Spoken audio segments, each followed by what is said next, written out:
कुछ ऐसे क्राइम होते हैं जिनके बारे में तुम्हें सोच कर लगता है कि यार कोई इंसान ऐसा कैसे कर सकता है, कोई इंसान इतना ज़्यादा ग्रूसम और इतना ज़्यादा टेरिफाइंग क्राइम कैसे अंजाम दे सकता है। आज का केस तुम्हें वैसे ही फील करवाने वाला है, बिकॉज आज हम बात करने वाले हैं द हो येन नी मर्डर केस के बारे में।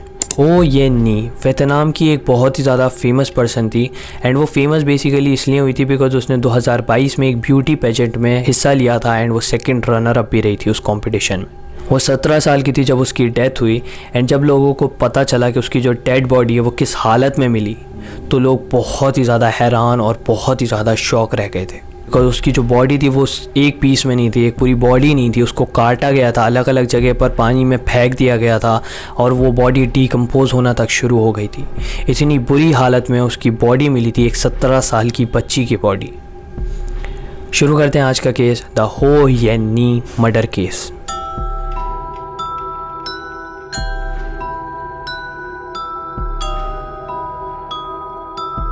मिस्टर ट्रैन मन दत्त एक 31 साल के फिशरमैन थे जो कि रोज़ की तरह अपनी वाइफ के साथ फिशिंग पर निकले हुए थे। लोगों का रोज़ का ये रूटीन था कि ये रेड रिवर में जाकर फिशिंग करते थे एंड फिर उन फिशेस को बेचकर अपना घर चलाते थे। एंड आज 13 अक्टूबर के दिन भी ये लोग इसी इरादे से आए थे कि रोज़ की तरह फिशिंग करेंगे एंड फिर बाज़ार में जाकर बेच देंगे। लेकिन आज का दिन कुछ अलग था। वो लोग फिशिंग कर रहे होते हैं एंड करीब 12:30 बजे के आसपास वो अपने से 30 मीटर दूर कुछ चीज़ उन्हें दिखती है जो कि पानी में तैर रही होती है। उन्हें थोड़ा अजीब लगता है तो वो पास जाकर जब उसे देखते हैं तो उन्हें एक टांग दिखती है। वो पहले तो सोचते हैं मोस्ट प्रोबेबली ये कोई मैनिक्विन की लेग होगी, जो मैनिक्विन होते हैं ना मॉडल, उन्होंने सोचा कि मोस्ट प्रोबेबली ये उसी की टांग होगी। लेकिन जब उन्होंने थोड़ा और गौर से देखा, उन्होंने थोड़ा और ध्यान दिया उसकी तरफ को एंड उन्होंने निकाल कर जब उसे देखा पानी से, तो वह हैरान रह गए बिकॉज वो एक असली इंसान की कटी हुई टांग थी। एंड पहले तो जो मिस्टर ट्रैन थे उनको ये लगा मोस्ट प्रोबेबली ये कोई सुसाइड केस होगा, बिकॉज पानी के आसपास आकर जो लोग परेशान होते हैं वो डुबकी लगाकर अपनी जान देने की भी कोशिश करते हैं। तो पहले वो सोचते हैं कि मोस्ट प्रोबेबली ये कोई सुसाइड केस है। लेकिन उनका ये जो सोच थी वो तब बदल जाती है जब उन्हीं के पास का जो एक फ़िशरमैन था जो वहीं पर फिशिंग कर रहा था उनसे थोड़ी दूर, वो सबको अलर्ट करता है एंड ये बताता है कि उसे अपनी बोट के पास पानी के अंदर एक कटा हुआ सर मिला है।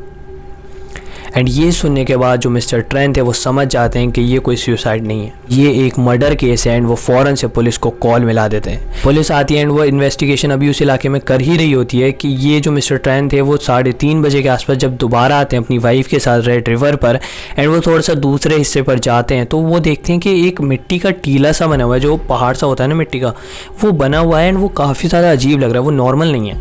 एंड उसके ऊपर पत्थर वत्थर पड़े हुए हैं एंड उसके ऊपर मक्खियाँ भिन रही हैं बहुत ही ज़्यादा।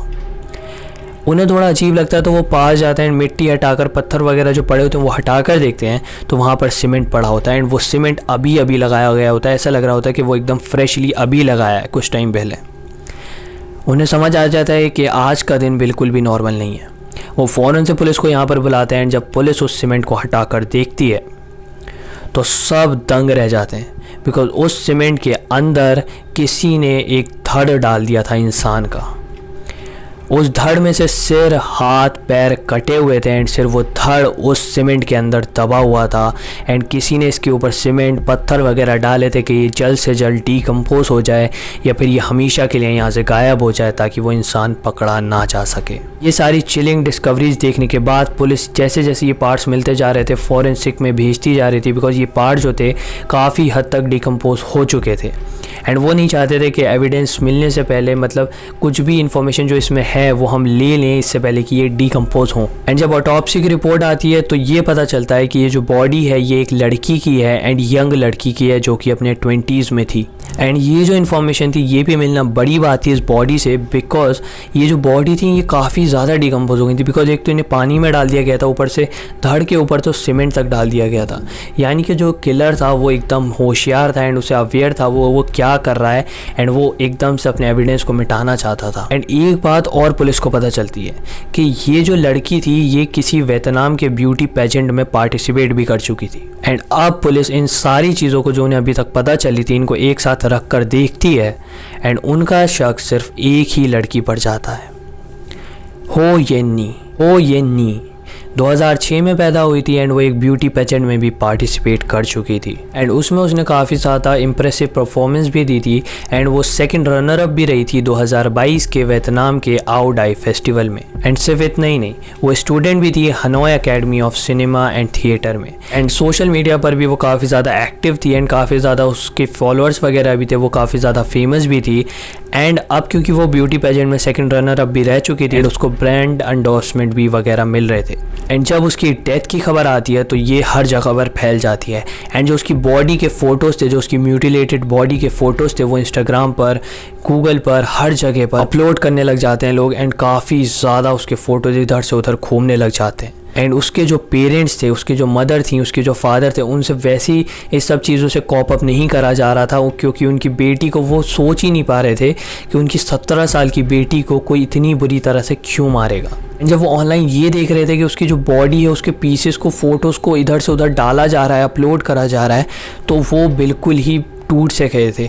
वो नहीं चाहते थे कि उनकी बेटी के फ़ोटोज़, बॉडी के फ़ोटोज़ इस तरह से इधर से उधर जाएं। एंड इसके बाद उसके जो पेरेंट्स हैं वो ये डिसाइड करते हैं कि जो बचे हुए बॉडी के पीसेस हैं वो उसको दफना देंगे। एंड क्रीमेशन सेरेमनी के दौरान उसकी जो मदर है वो अपनी बेटी के हो या नी के बारे में बात भी करती हैं।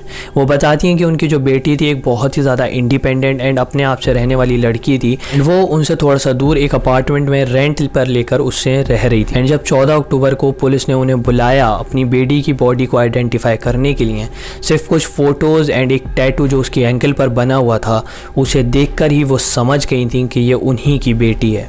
एंड उन्हें बिल्कुल भी यकीन नहीं हो रहा था। ऑब्वियसली एक माँ को कैसे यकीन आएगा कि उनकी बेटी की लाश उनके सामने पड़ी, वो भी इतनी बेरहमी से मारी हुई। यकीन ही नहीं कर पा रही थी इस बात पे, वो मानने ही नहीं चाह रही थी। एंड ये बात और ज़्यादा कंफर्म तब हो जाती है जब DNA रिपोर्ट्स आती हैं एंड पता चल जाता है कि ये बॉडी हो ये नी की ही है। एंड इसके बाद पुलिस अपनी सर्च को बहुत ही ज़्यादा एक्सपेंड कर देती है। वो कोई भी चांस छोड़ना नहीं चाहती थी इस किलर को पकड़ने का, बिकॉज अगर ये किलर एक बार ऐसा कर सकता है तो 10-15 बार भी ऐसा कर सकता है एंड क्या पता उसने प्रीवियसली भी ऐसा कुछ काम करा हो। पुलिस एकदम इधर से उधर सर्च करने लग जाती है, अपना पूरे local police officers, international police officer, हर जगह पर इस चीज़ की इन्वेस्टिगेशन शुरू कर दी जाती है। एंड फिर उन्हें एक सस्पेक्ट मिल भी जाता है। ता दुई खांग 38 साल का एक आदमी था जिसको पुलिस अरेस्ट करती है ये नी के मर्डर केस में।